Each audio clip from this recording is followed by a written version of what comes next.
Hi, this is Mesita Guel, Nick Williford, and Manos Brilakis, presenting case 218 for the Manual of Percutaneous Coronary Interventions. This is a case of an undilatable in-stent restenotic lesion. The patient was a gentleman with previous bypass and multiple PCIs, and the last one was PCI of the RCA, CTO about a couple of years earlier. He had a low ejection fraction, some perivalvular leak, and he was sent for PCI of the right coronary artery. That seemed to be the more significant culprit lesion. This is the baseline angiogram. We do have a heavily calcified vessel with previous stents. There is a severe lesion in the mid-right coronary artery as well as in the distal RCA, and there is TIMI2 flow into the vessel. So significant stenosis in a fairly large right coronary artery.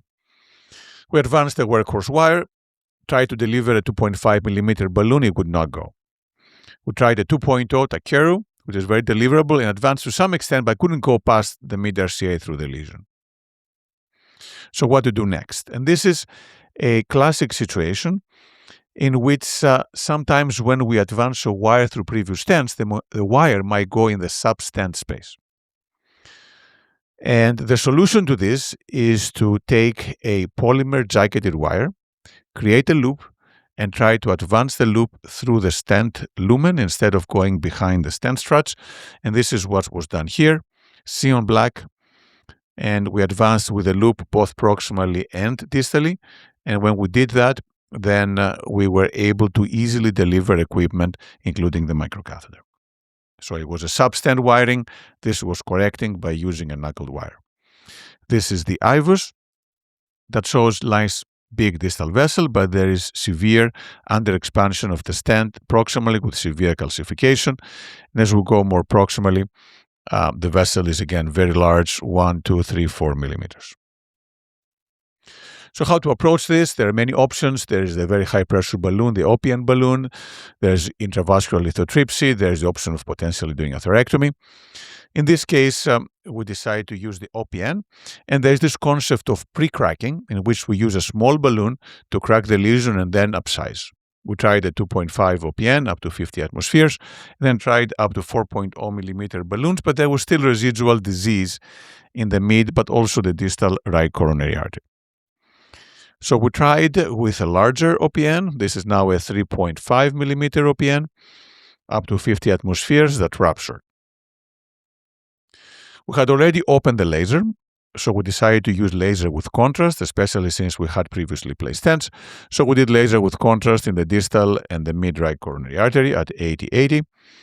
And then again, balloon angioplasty with the OPN at 50 atmospheres. They were still under expansion, so we ended up using an intravascular lithotripsy balloon as well. And then after post-dilatation with a 4.0 millimeter balloon, now we seem to have a little better result. Now the wire has moved in a suboptimal position that was repositioned, but there's much better flow, and the lumen seems to be bigger, even though it doesn't look perfect. We did intravascular ultrasound again.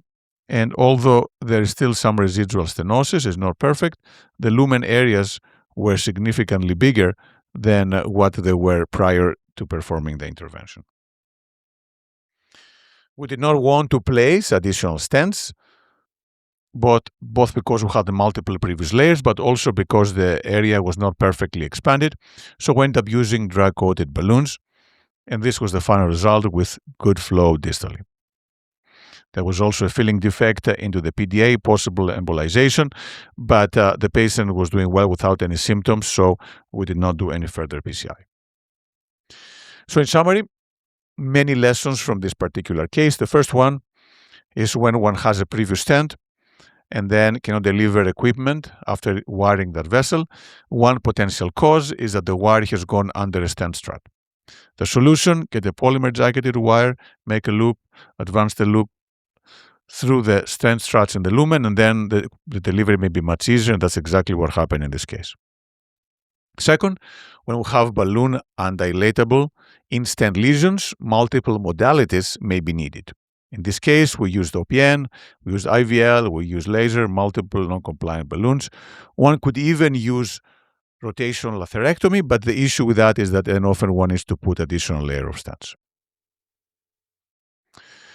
When we use the OPM balloon, it's a reminder to use a separate wire, ideally a Grand Slam or BMW, that are less likely to get stuck on the balloon and lead to loss of guide wire position.